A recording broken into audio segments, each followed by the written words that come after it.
Welcome back to this edition of Chakmah Choter.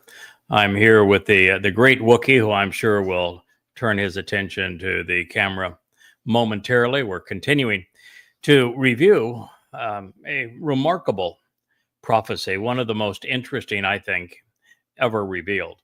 It talks about an individual known as both a Nakri, which is an observant foreigner, and also as a Zeroah, someone who would help cultivate the final harvest. And in addition to that, the individual is known as Yada. And this presentation was given at one of the most important moments of human history. If you're interested in knowing God and forming a relationship with Him, it was at the dedications service, presentation, if you will, for the commencement of the home for Yahweh's name, typically called the first temple, but officially, according to Yahweh, it was the home for His name.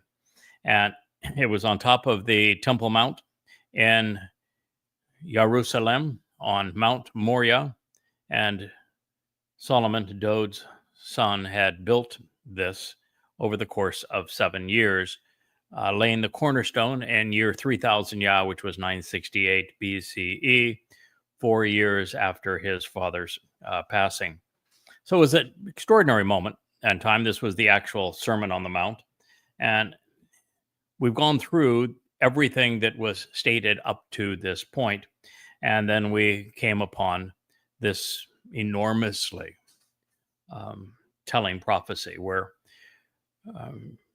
the only time throughout every revelation that Yahweh provided His people, He told them specifically to listen to and act upon everything that an observant foreigner, someone who was not a Israelite, would write and say on their behalf.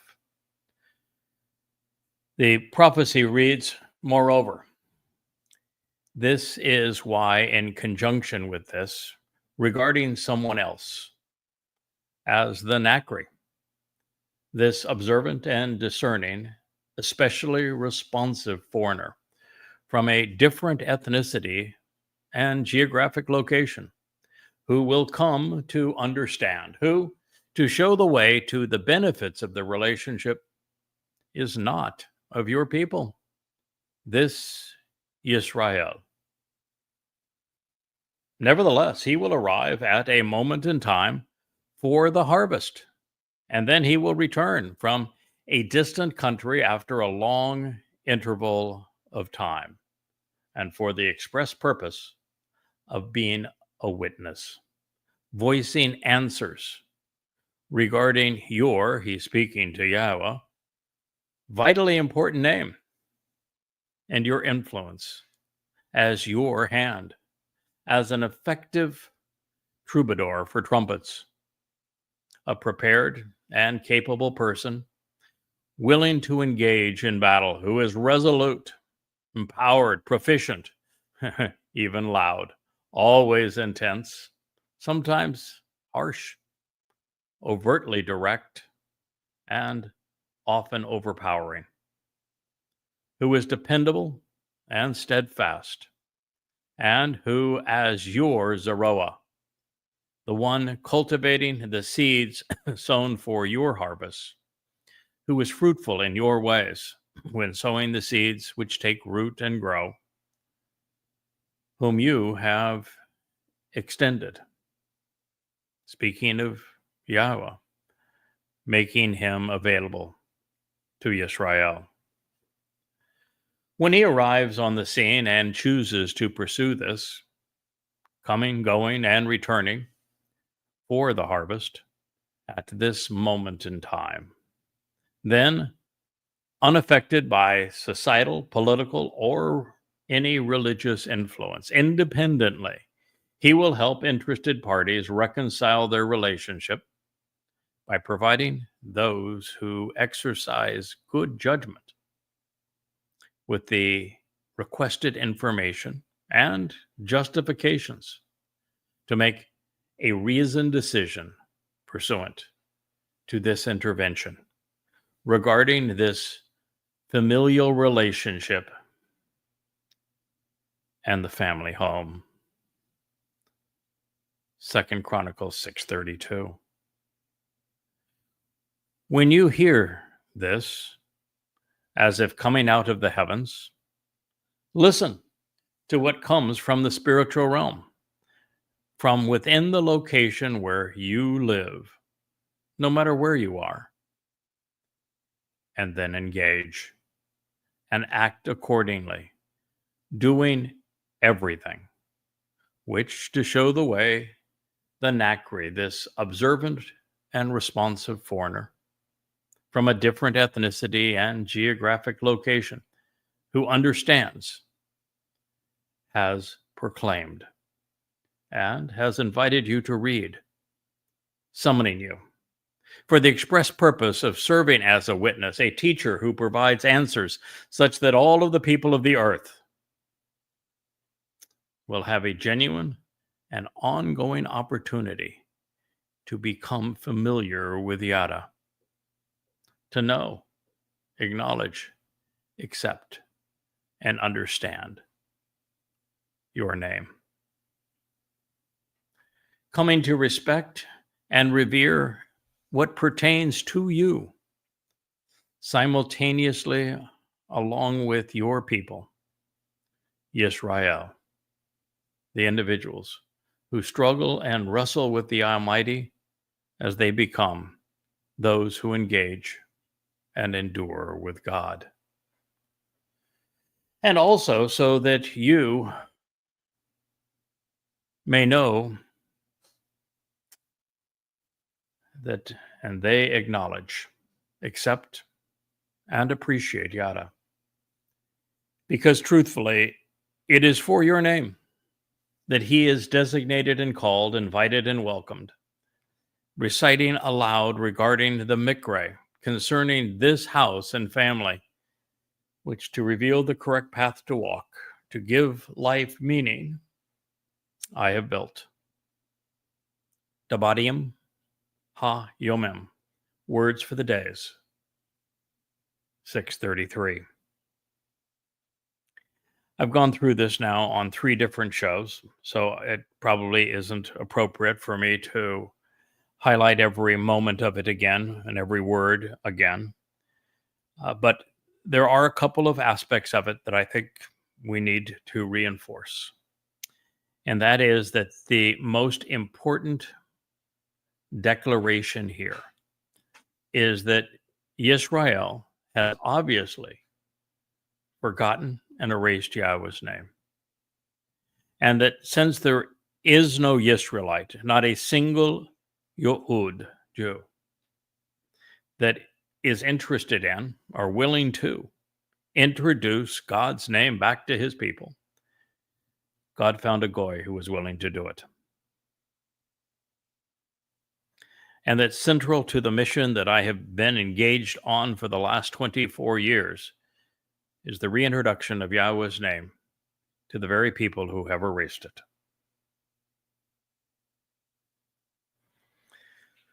Second on to that is this person named Yada, who is serving as the final Zeroah, one cultivating the harvest, who is a Nakri, observant foreigner.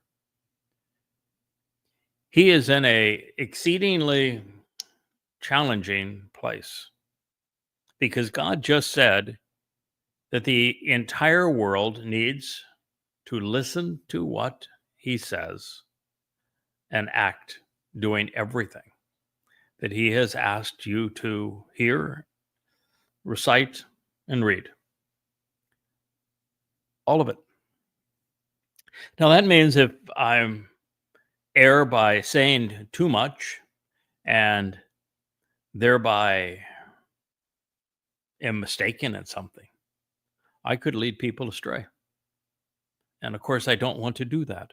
But if I don't say enough and I leave something out that's important for God's people to know, then the job is incomplete. I mean, it puts a tremendous onus on this Nakri, on Yada, the Zeroah, to get this right. I mean, there's a reason that for the past 24 years, I have devoted every waking moment of my life to this, 100,000 hours. It's a reason that Yahweh didn't ask me to speak to you, to look into this camera, turn on these lights, and address you in this way through these live streams until such time as we had put the entire picture together from beginning to end, and that I became the first person to know Yahweh as he revealed himself, what he is offering, what he is expecting in return, everything from his name to the identity of his beloved Son, our Messiah, returning King and Savior. The 5 conditions of the covenant and how the first 3 of the 7 Moed Mikre provide those benefits. The timing of every major event, past, present, and future. And it was only then, when I became the repository for what you see behind me, these 35 books that we have written over the years to reveal thousands of unheralded insights, to present the Word of God in an amplified fashion in a style never even tried previously. And all for you. And I have done it with the greatest focus, discipline, the most intellect that I can pour into this. I have striven to be an honest reporter, an accurate thinker, a benevolent sharer,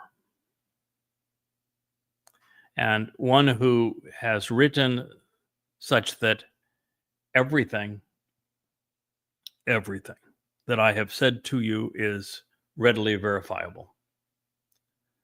And so that you can build a great foundation of knowledge and then make the necessary connections as I help you along this process to understand, going vastly beyond what all religious leaders heretofore combined have shared.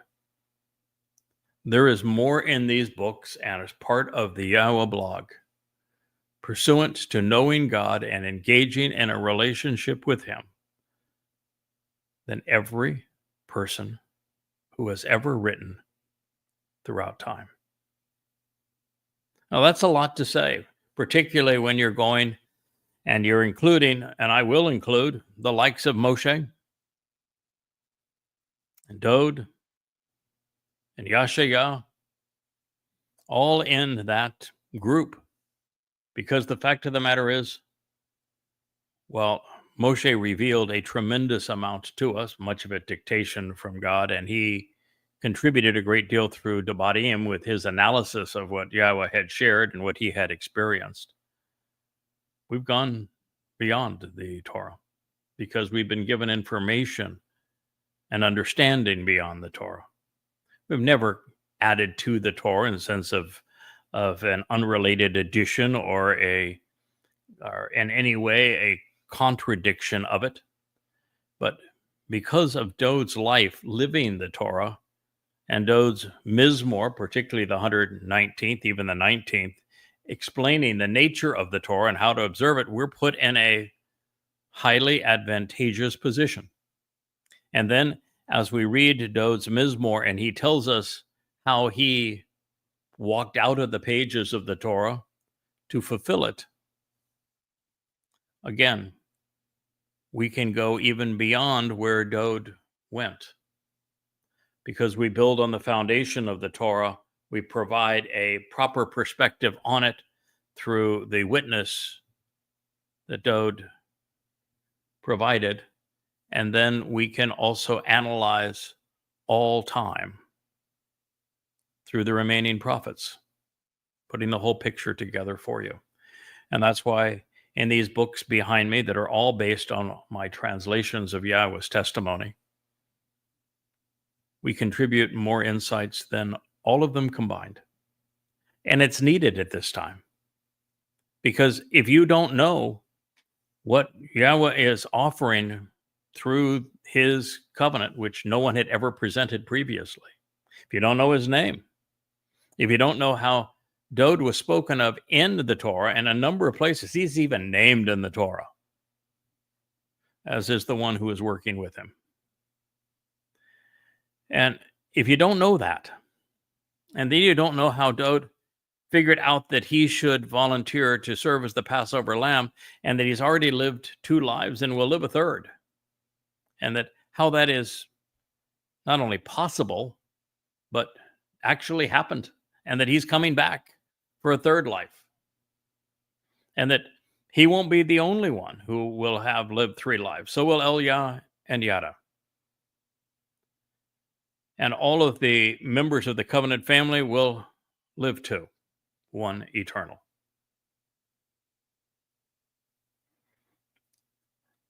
Without that knowledge, then what Moshe laid as the foundation for our relationship with Yahowah, and what Dod achieved, such that he enabled this covenant relationship and provided us with eternal life, perfection, adoption, emancipation, enlightenment, enrichment and empowerment, enablement.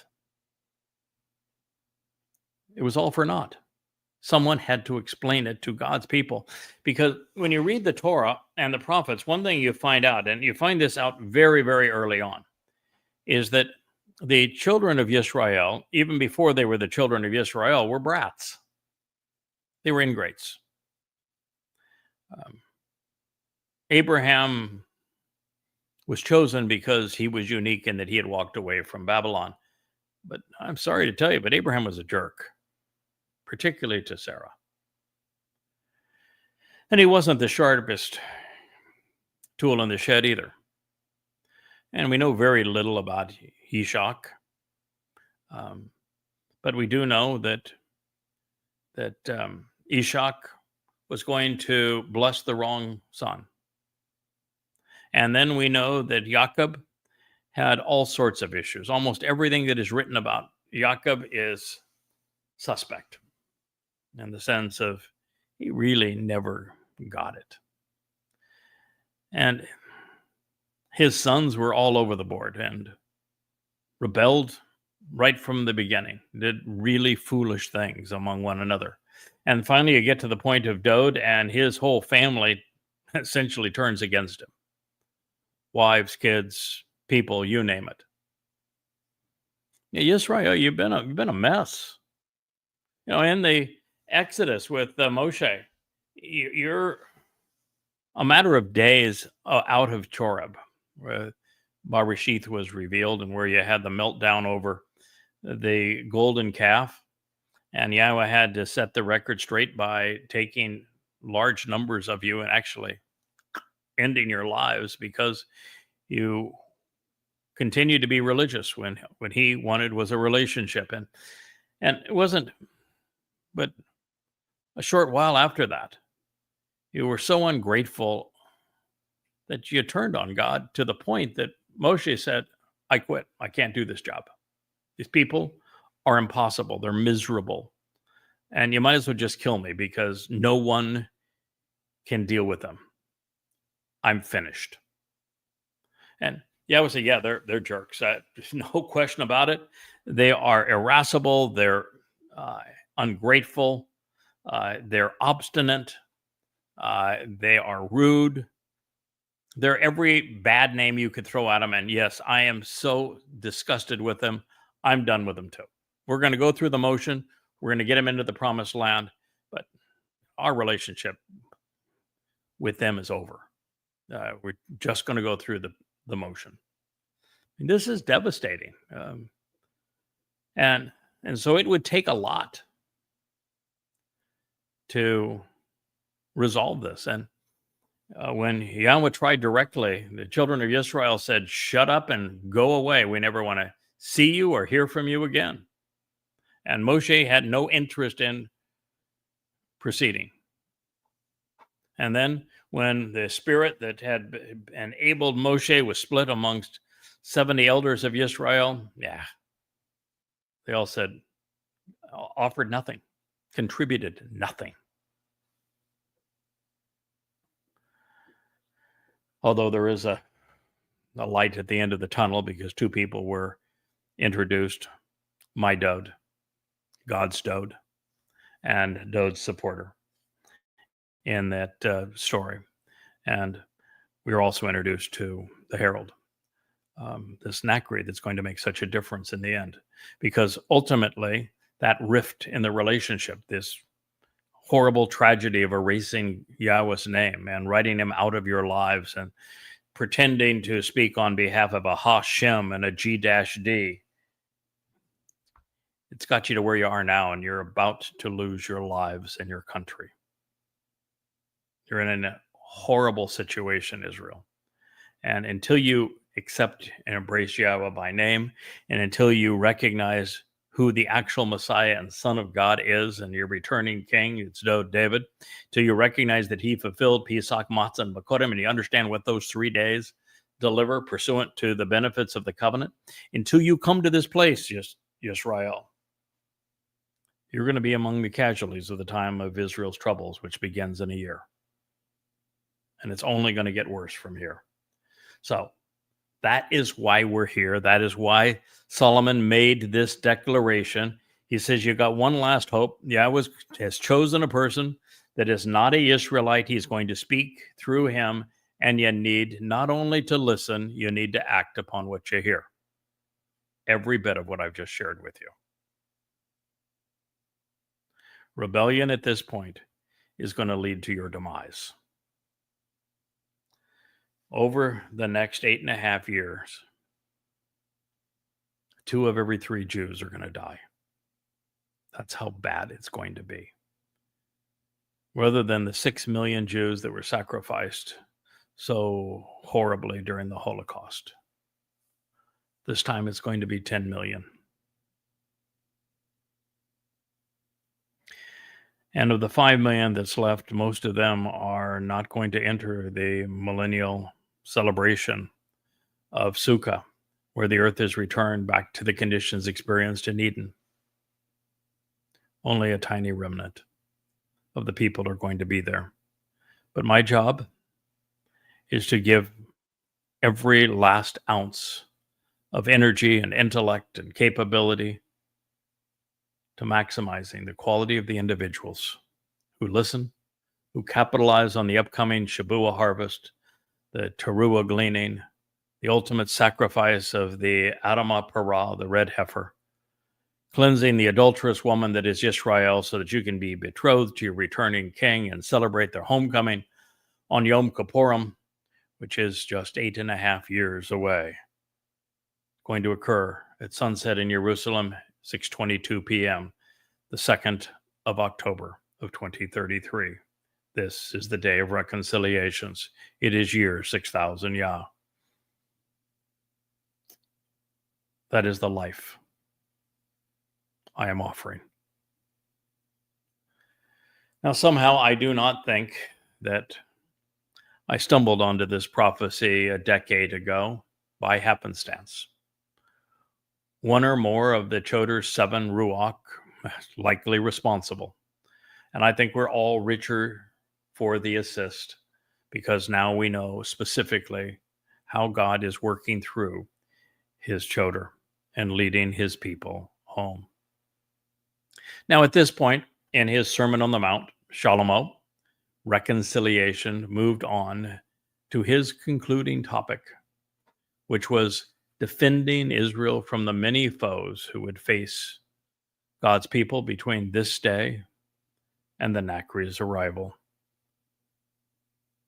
In my previous presentations of the foregoing prophecy, I had passed over the remainder of the 6th chapter of Chronicles for this very reason. But since the Moria, rebellious and embittered mother goddess cult, has claimed that what follows disqualifies the Choter as the Nakri, as if there was someone else at this late date. I think we ought to consider it now. So I'm going to go through this with you, and we'll see what else we can learn, and we'll even find out if the psychotic rebellion found something that we might have missed somehow. I recall when I was first told this, it was by producer now of the show, my good friend, the man who has moved here to St. Croix to support this outreach to God's people. He said, they're claiming that the remainder of the 6th chapter of Chronicles nullifies your role as the Nakri. And he just laughed and said, yeah, I'm sure. No chance of that. And I actually responded to him in a way that might surprise you. I said, let's assume for the moment that they have stumbled into something that I may have missed, and that somehow what follows does in some way disqualify me for this role of Nakri. I'd be okay with that. And the reason I'd be okay with that is that there are hundreds upon hundreds of other prophecies, including ones pursuant to the Nakar, which is only different from Nakri, and that Nakri speaks of my observant foreigner, where Nakar is just observant foreigner. And they are about the Bashar, so many, going all the way back to the Torah on the Bashar, and the Zeroah, also going back to the Torah, and to the cold voice of God, and to Yada being this person that is so essential to conveying Yahowah's message, as we just heard here, that with it being obvious from Yashayah that I am the Choter, and that no one else has ever qualified for that role, and that what you're hearing is the Nesh, this scrolling banner that Yahowah is going to lift up in the last days, and that it is Yada who is joining Eliah as the final witness. All of these things, there is no other candidate, and all testimony, all prophetic testimony points to one unique individual, the author of all of these books, called Yada Yahowah, behind you, who has been doing this now with Yahowah at his insistence for 24 years. So I said, so if one of 500 turns out not to pertain to me, but we've still learned a great deal from it, it's okay. I'm all right with that. I said, but I doubt it. I mean, I'd be shocked if it didn't, because it is so specific. We've heard so much of this, and it even names Yada in it. But anyway, we're going to go through it and find out whether or not it's true. And that's really the approach I've taken to everything. Anytime somebody has challenged something that I have written based on context or whatever it may have been, or a translation, I've gone right back into it. Or somebody says, well, this can't be true because it says over here. And I'm always ready for any challenge. And that's why we have proceeded. So indeed, when your people go out over a protracted period and they battle against his enemies and their foes, against his protagonists and against their adversaries, upon those who are hostile and harmful, displaying overt animosity and rancor towards him and or them. It's al oyeb hu. And so it would be most literally against his adversaries, which would be the Nakri's foes, of which there are many. But can't be too dogmatic here, because there are a few thousand places in the Torah and prophets where hu, which is singular third person, him, is used in a context where it can only mean them. But it's upon against oyeb hu, either their or his foes. So it would apply to both, and I think that's actually the intent. And it goes on to say, in a way which, for the benefit of the relationship, you will send and direct them. And on their own initiative, they will mediate, intervene, and furnish justification with copious arguments. So these are the people that are opposing either the Nakri or Yisrael, or in many cases both, because to oppose one is often to oppose the other. And so on their own initiative, speaking of those who are adversarial, they will mediate, intervene, and furnish justifications with copious presumptive arguments regarding you en route to this city, that to show the proper path you have chosen in this, along with the house I have built for your name. So it's 2 Chronicles 6:34. So we have now Wookiee paying attention and joining in on the podcast. So thank you, Wookiee. Now, two of the reasons that Yisrael would need a Nakri are addressed in this follow-on pronouncement. First, estranged from God and during Dod's prolonged hiatus in heaven, they would fight and lose many battles. And that would occur from this point forward. Hey, buddy, you want to get down? Yisrael's enemies became numerous and formidable. Okay. And they are growing more menacing every day. The world has been and remains, adversarial, and never more than what we're witnessing right now. Boy, if you were to go on X, which I would agree is a cesspool of anti-Semitism, the outrage against Jews, the blood libels, the lies, it's so pervasive, it's almost frightening. And you listen to the news and watch what's going on in the world as Marxists and Muslims have leagued together in a unholy alliance of evil, seek the destruction of Israel. I don't think there's ever been a time where any people, much less Jews, were so viciously hated and had so little support as they do now. And while you might say that one more voice doing a blog, writing books, with a website, with a team trying to reach God, how much impact can that make in terms of protecting God's people? Well, a hell of a lot.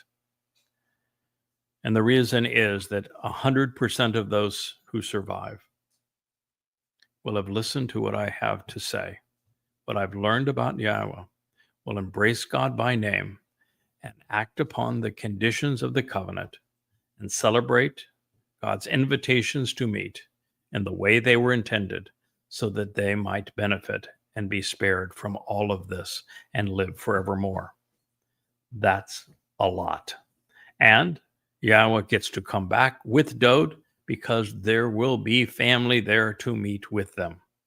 And even when they come back, there'll be someone to perfect them, so they're prepared to be betrothed to their king. That's a lot. And someone to do the thing that Israel has been unable and totally unwilling to do, to correctly address the true nature of their enemy, Islam, and to take on the Marxist partners, the progressives that have leagued with Islam to wreak such havoc on God's people. I'm the only person in the world who has systematically refuted every word of the Quran, every hadith pursuant to the revelation of the Quran, to demonstrate just how disgusting Muhammad was, Allah is, that the Quran is the worst book ever written, and that Israel, if you were to wield words wisely against Islam as opposed to dropping bombs on Hamas, you will prevail. The only voice telling Israel to be aware that Donald Trump was going to betray them, that there absolutely will be a state of terror carved out of the midst of Israel within the next year. So there's a lot that one person can do. One person can destroy the myth of Christianity for all who are willing to listen, to prove that the Christian New Testament demonizes and dehumanizes Jews to steal everything from Jews, including their Messiah and Son of God, so that Jews might finally wake up to the realization that when Dode wrote of his crucifixion in the 22nd Mizmor, he was speaking of his fulfillment of Passover. And that when he spoke to Daniel as Gabor El, God's most capable and competent man, he gave you the exact moment he would fulfill Chakmah. It's all there for you. And one person can indeed discover it all and share it all. So one person can make a tremendous difference when protecting Israel. Now, all of this demonization of Israel is really because the children of Israel have not listened to Yahowah. They have not followed his advice. But it is also the result of Goyim being wrong about God and his people. But no one worse than the rabbis who created a false Messiah to lead Israel into diaspora and to cause the renaming of the land Philistina, which are Philistia, which is where this horrible racial slur Palestine was resurrected from Hadrian's assault. All because the father of rabbinic Judaism, Rabbi Akiva, rather than accepting Dode as the Messiah who fulfilled Passover, covered over the truth with another false Messiah, Bar Kokhba. And then it's those same rabbis who created Christianity, the very myth of Jesus Christ, and the subjugation of God's people for 1,800 years as a result of the hatred that Christians would have to Jews, leading all the way to the Holocaust and Roman Catholic Europe.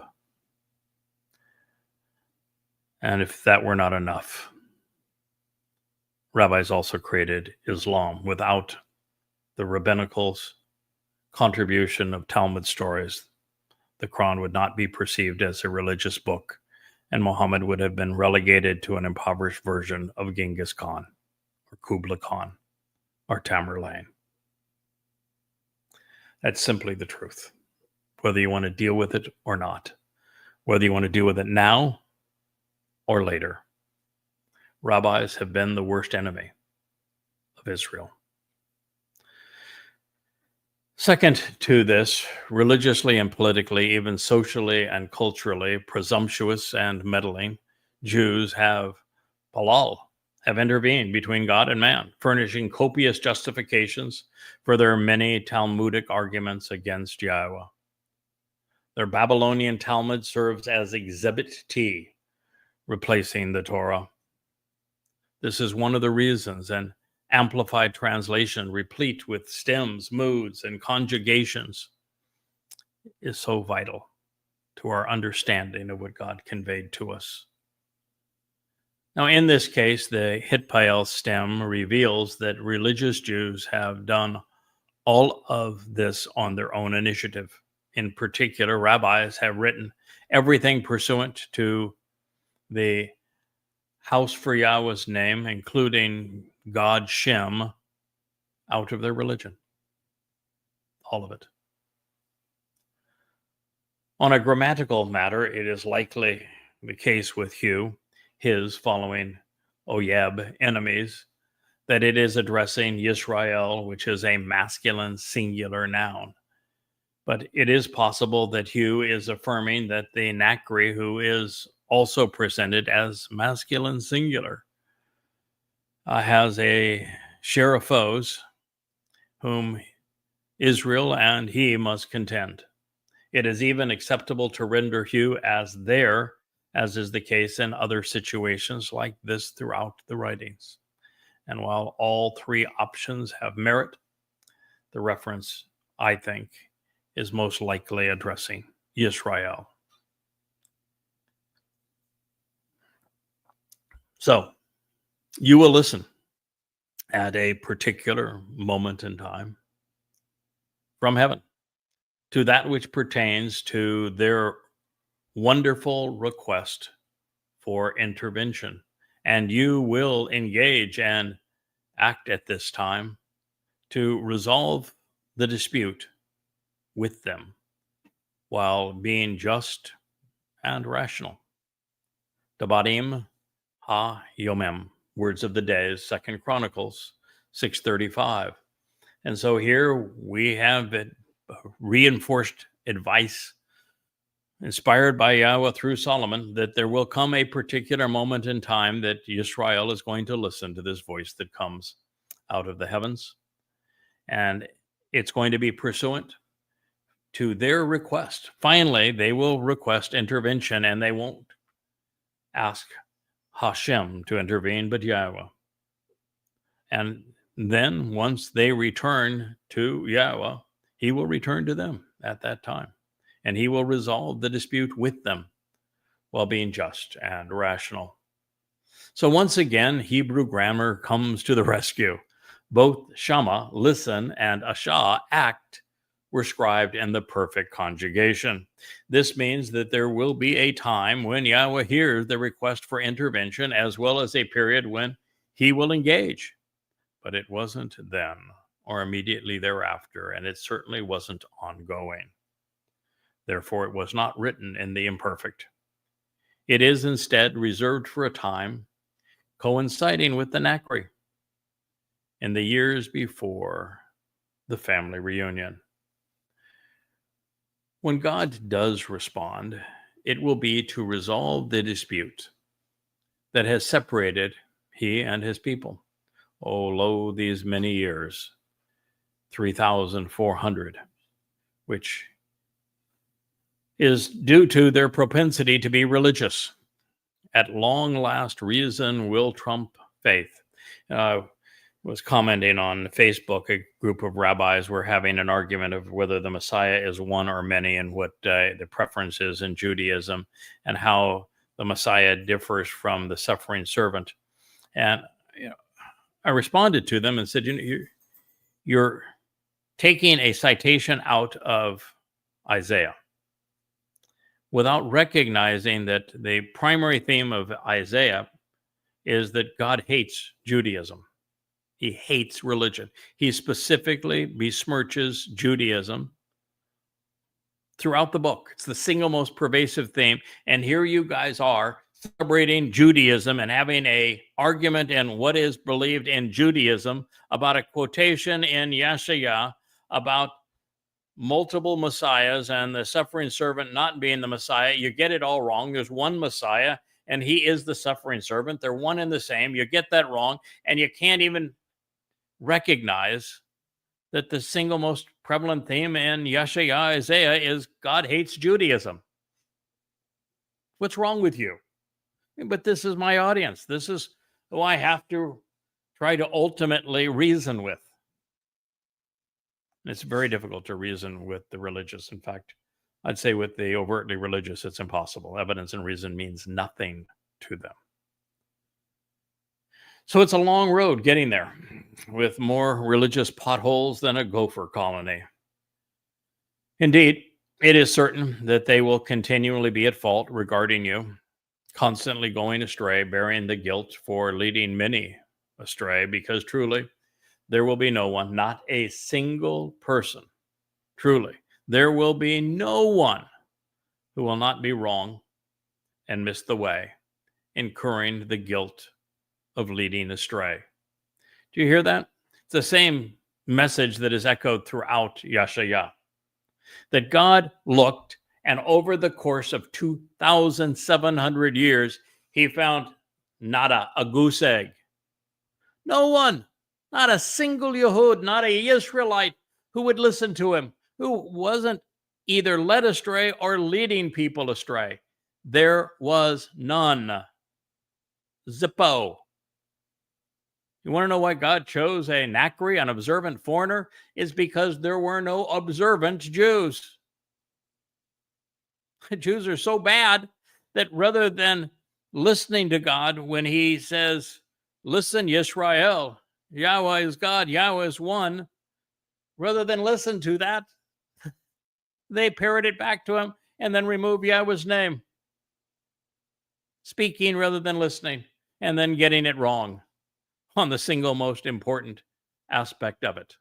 And yet they shout it out twice a day. God asks no one to pray, no one to worship him, and yet they go bob their heads against a stone wall, praying. Just doing nothing but irritating God. The only thing that's positive about the whole experience is that a huge percentage of them are wearing outfits that are appropriate for their own funeral. That's about it. So indeed, it's certain they're going to continually be at fault regarding you, constantly going astray, bearing the guilt for leading many astray. In Christianity and Islam and in Judaism. Because truly there will not be one, not a single person who will not be wrong and miss the way, incurring the guilt and leading others astray. Yisrael, you need to change. You've been doing this now for 3,400 years. You were miserable during the Exodus. God gave up on you. By the time of Hoshea, he says, I'm out of here. I can't stand you anymore. We are divorced. You are not my children. Yeah, a time's going to come where I will return, but it's only after you return to me. And I'm the best you got in that regard. If not for this microphone and that camera, you aren't going to know Yahweh. You aren't going to know that you are estranged from him, that you are divorced, that you are no longer his children. And that needs to change because you only have 8 years left. And of those 8 years, 2/3 of you aren't going to survive it. You want to play dice with those odds?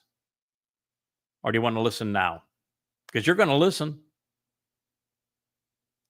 Either because it's over for you, because you failed to listen in time and to act as the prophets have warned. Or you listen now. Capitalize on it. You read these books behind me. You come to know Yahweh. You embrace your Messiah.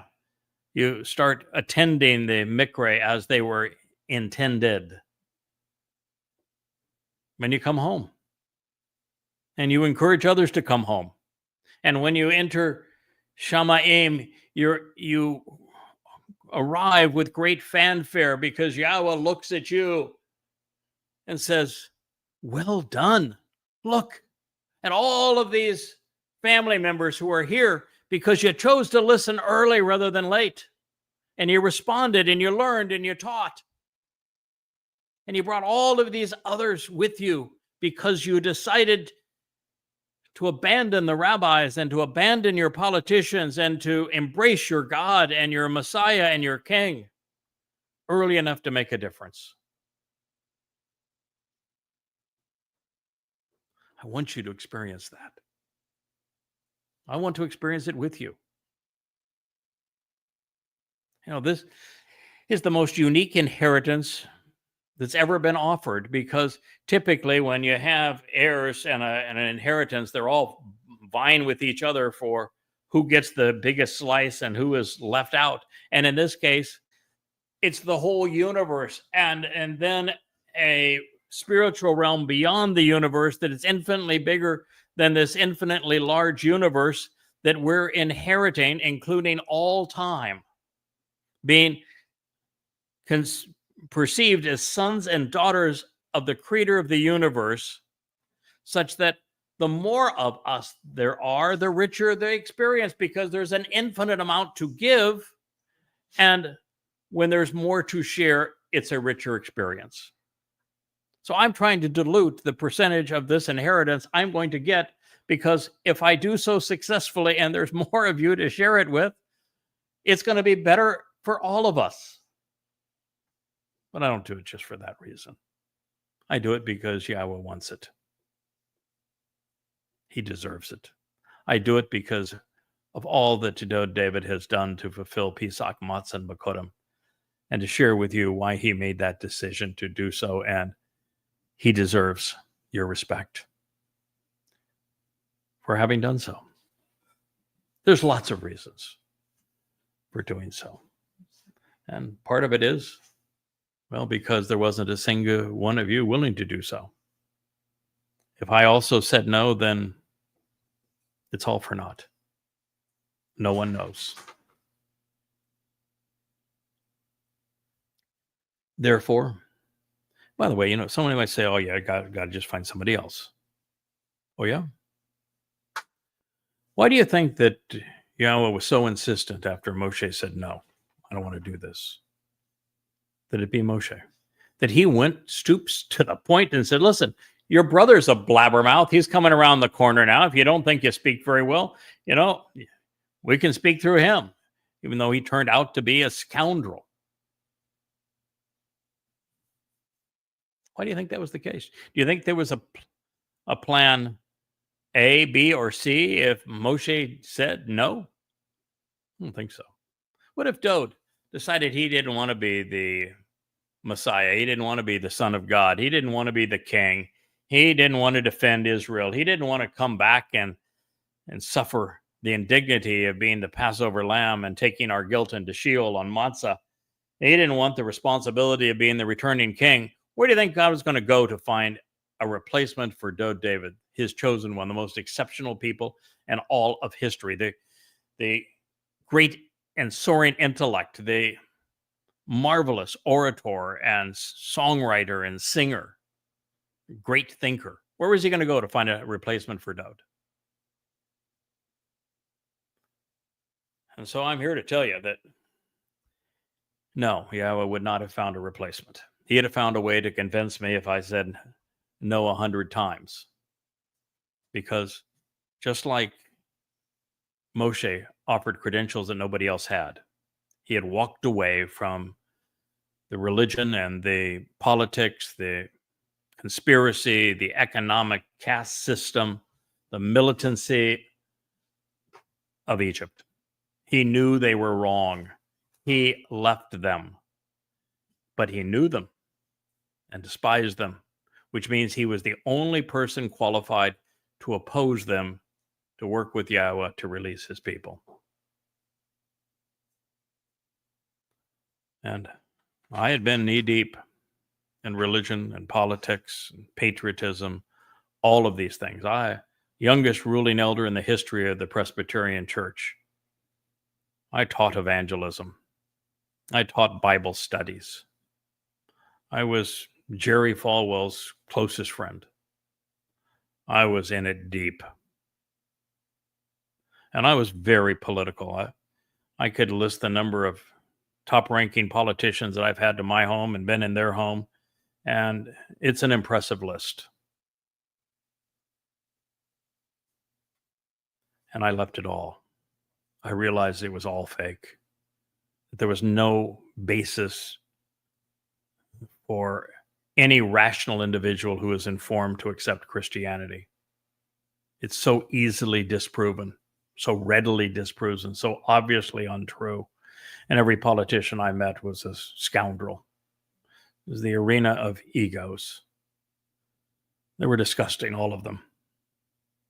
I walked away from those things, which made me useful. I could write Twistianity because I knew the religion and was in a position to expose and condemn it as never before. And then I cut my teeth working with Yahweh on goddamn religion, the most comprehensive presentation of the Quran ever written.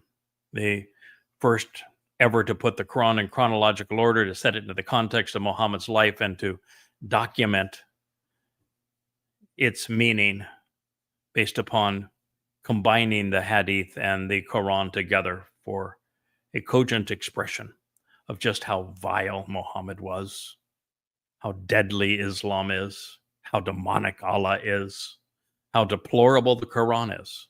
5 volumes, 4,200 pages of proof, all to protect God's people from this. Yeah, I don't think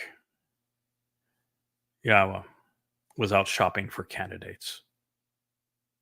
After all, he wrote about what we were due together, including my name, personality, commitment, all the way back to the days of the Torah.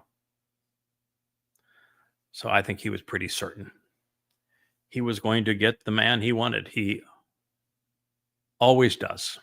He's God after all.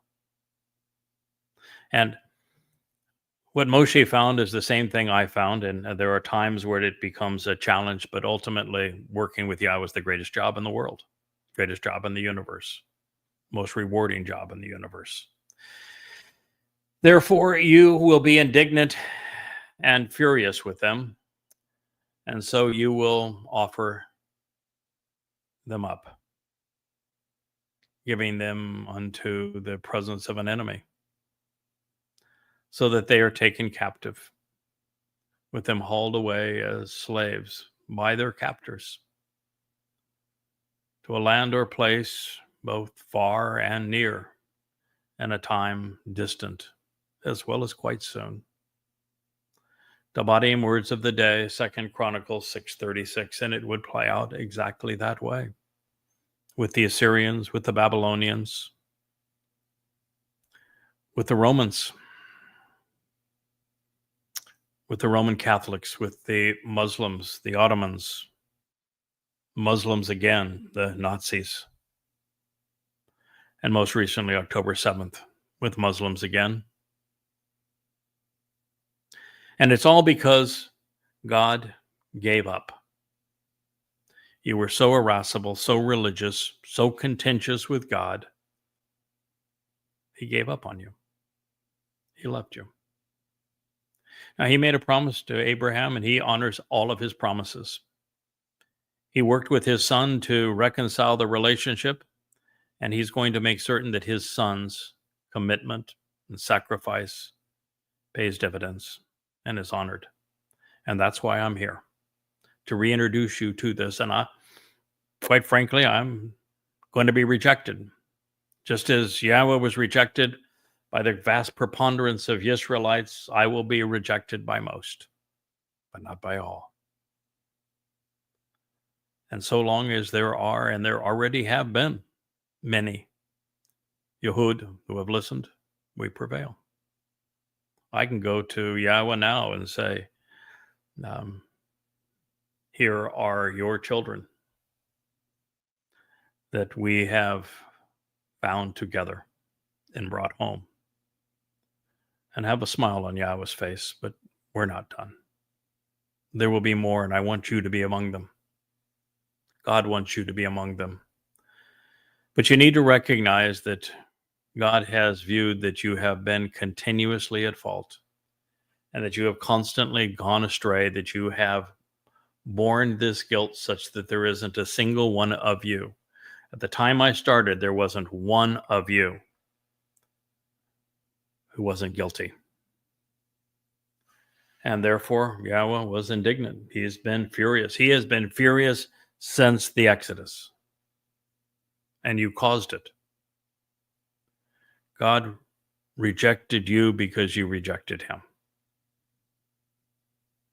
And so he's offered you up and said, I can't protect you when you won't even listen to me. If you're going to erase my name and be religious when I'm offering you this opportunity to be in the covenant family, there's nothing I can do for you. So here you go. You're on your own. And then he predicted what was going to happen. And he's always right. This is reinforcing one of the most shocking themes revealed by Yashaya, although we're reading Dabadim Ha-Yomem, words of the day, 2 Chronicles 6:36, presenting something that happened 7 years in past year 3000. And Isaiah wouldn't be written for another 300 years, but it is one of the most shocking themes revealed by Yahowah Isaiah. For decades, that became centuries, and for centuries that turned into millennia. Yahweh searched and could not find a single Israelite who hadn't gone so far astray that they were unreachable, unusable. Kai an Adam Ashar, because truly there were none, not a single person, lo chata, who had not gone the wrong way, the religious way. This would become and remain universal among Jews. All have been wrong about Yahweh. And that is why the Nakri was not of your people, this Yisrael, although more than anyone who has ever lived, apart perhaps from Dod, he is for your people.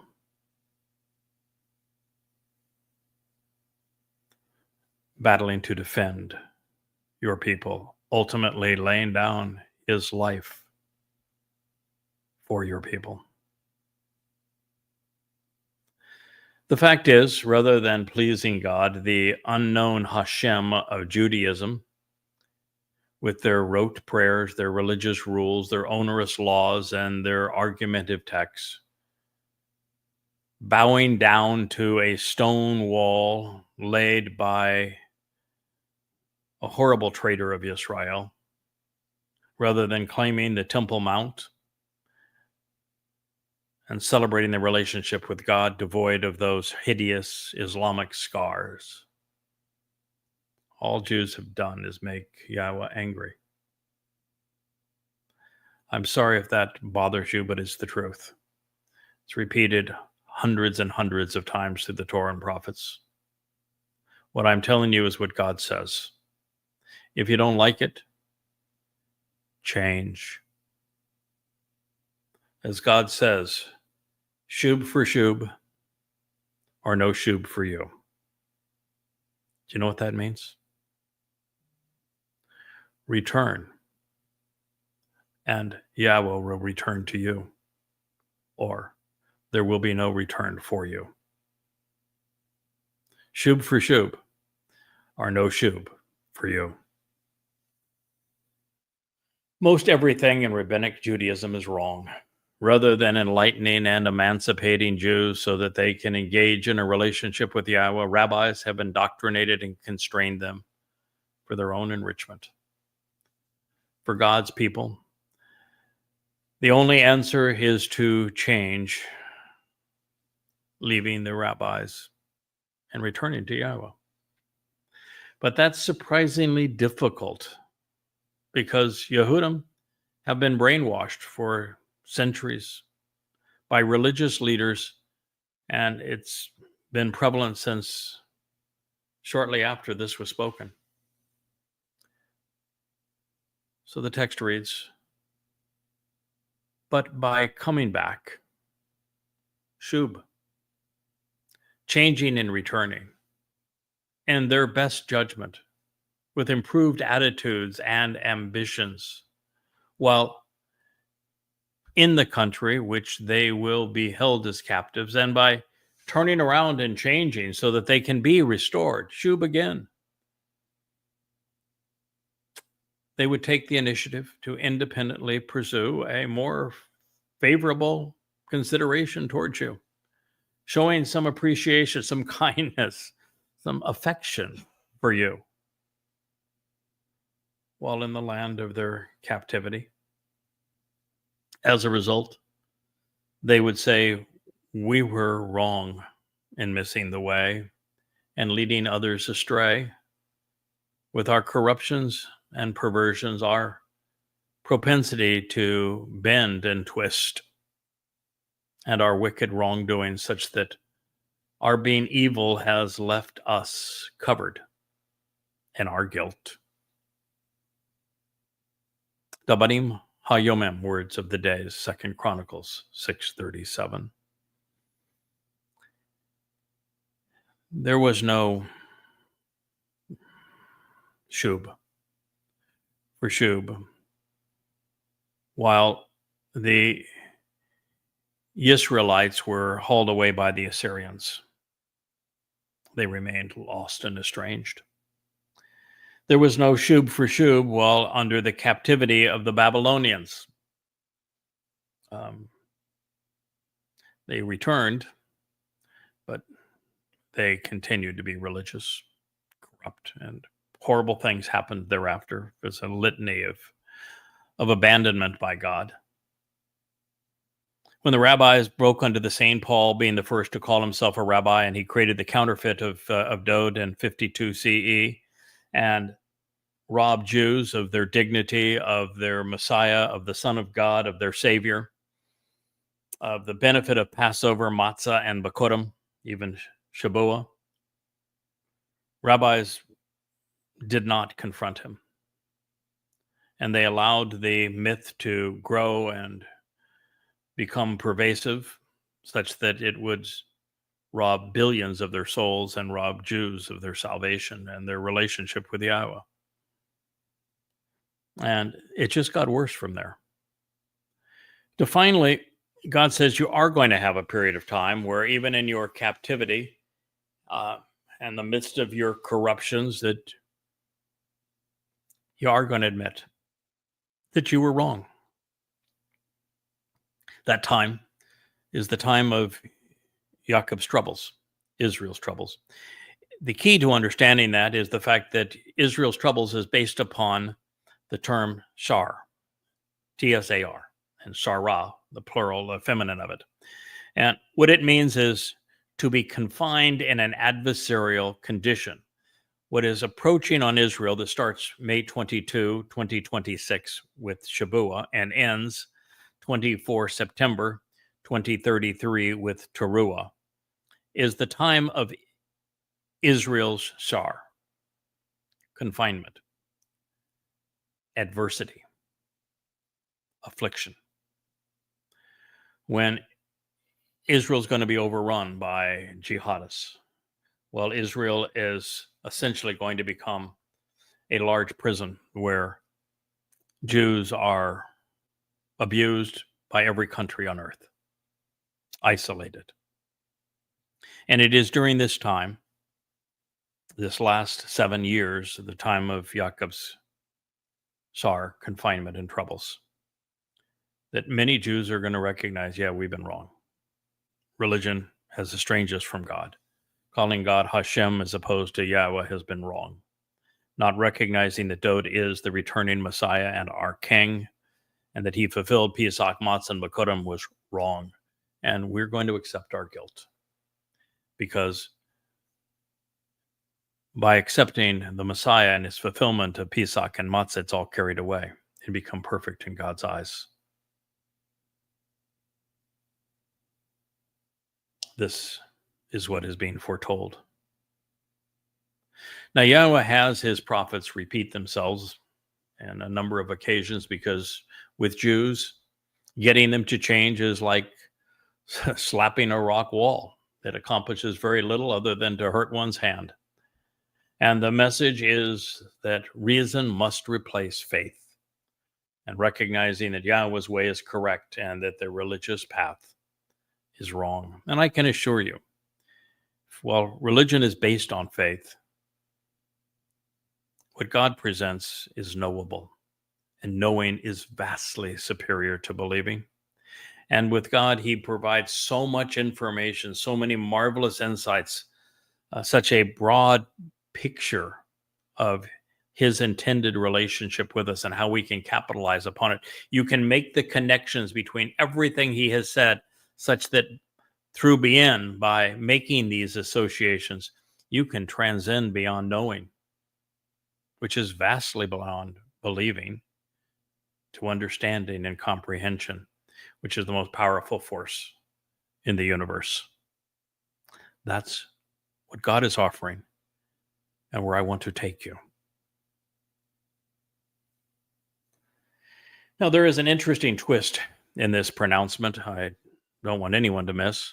Solomon wasn't asking Yahweh to favor his people while they were wrong, but instead for Israel to Chanan El, take the initiative to pursue a more favorable approach to God, to stop abusing him, to start treating him respectfully, like embracing his name, acknowledging this great sacrifice and the benefit of his son, Dode. How about start with Dode and Yahowah? Fulfillment of the Moed Mikre, the terms and conditions of the covenant. How about start there? How about toss away the Talmud?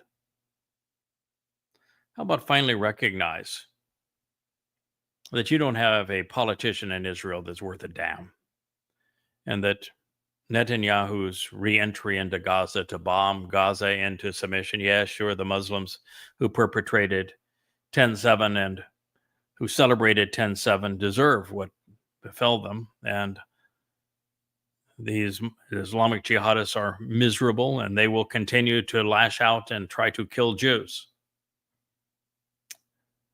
But invading and bombing Gaza was counterproductive for Israel. It was suicidal, turned the world against you. And so you can say, yeah, the bad guys deserved it, and I would agree with you. But it wasn't the right response. There was a much better one, and I shared that with Israel on the morning of 10/7 of 23. But of course, no one listened, except those that were already in a relationship with Yahweh. Now, the other interesting insight is that the way religious Jews have Choter, led themselves and others astray, is by awah. It is by twisting and bending, corrupting and perverting Yahweh's testimony for their Talmud, even for the New Testament and the Quran, which rabbis authored. And that's because rabbis are responsible for all three: the Talmud, the New Testament, and the Quran. I prove it emphatically, overwhelmingly, undeniably in the books Twistianity, the 5 volumes, explaining how rabbis created the myth of Jesus Christ and robbed Jews of their dignity and their Messiah, their Savior, and in Goddamn Religion, the 5 volumes, which show how rabbis selling Talmud stories to Muhammad created a aura of religiosity to the Quran that turned a common thief, pedophile, and rapist into a religious leader because he had religious credentials with the stories the rabbis had sold to him. And of course, even with Judaism, Rabbi Akiva created the diaspora. He's the one with Bar Kokhba that had a false messiah that led to the renaming of Judea as Philistia, and therefore this horrible curse of Palestine that is so devastating for Israel now, and set up the conditions that would cost 6 million Jews their lives in the Holocaust. That's the founder of Rabbinic Judaism. The Talmud, the New Testament, the Quran, they're all the responsibility of rabbis. It's time that you stop respecting them, Israel, that you listen to Yahweh instead of them. Reject them and accept Yahweh, or your fate will be at the very best death. I say at the very best because if you are among the parasites in Israel, among the Orthodox, the ultra-Orthodox, and the Haredim, or in the United States amongst that group, and are deliberately deceiving people regarding who God is and what he's offering as they do, then death will not be an offer for you to accept. It will be eternal carceration in Sheol. Don't bring that on yourselves. And of course, so many Jews now are Marxist progressives, and the Marxist progressive movement partnered with the Muslim Brotherhood in 1968 to create the ethnic slur of Palestine, regurgitating this from Hadrian as a means to terrorize and annihilate Jews. And you're guilty. And progressive Jews in Israel playing into the hands of the Muslims, trading 20 lives for what will be 2 million Jewish deaths.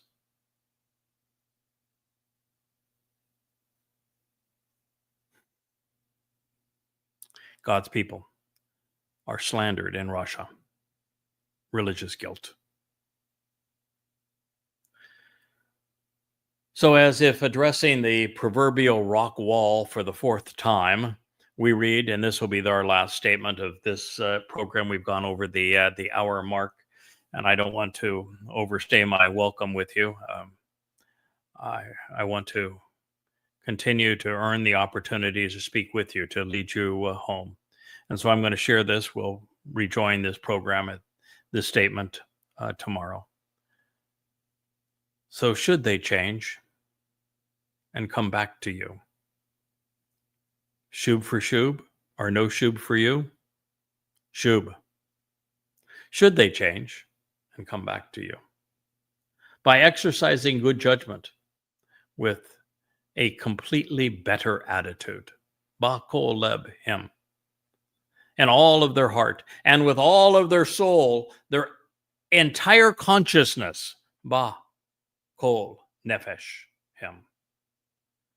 While in the country which they will be held as captives, in the realm of their captivity to which they will be deprived of their freedom, and without being prompted or provoked, and they take the personal initiative to mediate and meditate on the justification for intervention regarding the way to their land, which for the benefit of the relationship you gave to their fathers and the city you have chosen, as well as the house and the family that I have built for your name. Then at that time, you will listen to their request for intervention from your heavenly dwelling place, as well as to their pleas of mercy for mercy. Now, there is the tendency for folks to read this and say, well, this was delivered in 961 BCE, and you can't apply it to the Assyrian assault because, well, they didn't come back. They're the lost tribes, and that took place around 700 BCE. So the tendency to say, well, this is around 600 BCE, we're dealing with the Babylonian assault, where Jews would go and they would come back. But the problem with that is it's only Yehudim. Yisrael was already gone. The 10 tribes of Israel are gone. And the Yehudim in Babylon, they went from bad to worse. So God's not talking about that. And obviously God did not return to them at that time, did he? So this land that they're held as captives, this realm of their captivity, is Israel under its political malcreants and religious parasites, as well as progressive traitors. That's where they are held captive, because they're going to be surrounded by enemies. They're going to be isolated by every country in the world. They're going to be pressed in from all sides. There'll be no place else on earth where they can survive, and they'll have to come here. And then here they've got Muslims flooding in, trying to kill them. But it is here finally, with the total breakdown of Israeli politics, the total failure of the IDF. IDF was not and is not prepared to deal with a 10-7 jihadi assault on foot, using garden implements for the most part, and motor scooters. And the next one is going to be 500 to 1,000 times worse. That's not what the IDF is designed to fight, to prevent. And when it occurs and Israel is backs up against the wall, there are going to be some Jews that recognize the IDF can't save us. Our politicians are all leading us astray, making a bad situation worse. There's no one in the world that has our back anymore. Our rabbis have been the biggest part of the problem. And while it pains me to say so, that with nowhere else to turn, Yehudim at long last, after 3,450 years, are going to turn to Yahweh. God, I wish you'd turn to him sooner. He is so deserving, so loving, so accepting, so enriching, so empowering, so uplifting, so emancipating, so wonderful, so intellectually stimulating, so kind, so affectionate, so trustworthy, so dependable, so deserving. I wish you'd turn to him because you love him, because you've come to know him and respect him. But return you finally will, and it's going to be because there's no other options. And in the end, there'll be two of us, Elia and myself, who'll be supported by Yahweh, and we will get through to you. And some of you are going to return, just as God said. When deprived of your freedom, when prompted, provoked, you're finally going to recognize that this is your city. It's not the city of the Marxists or the Muslims. It's not something you were designed, you're asked to share. It's your city. And Yahweh is your God. And you need to listen to him. And at that time, when you shub, he will shub to you. I thank you for listening to this special episode of the Yahowah blog on Chakmah Choter. I'm your host, the Bashar and the Choter, Craig Winn.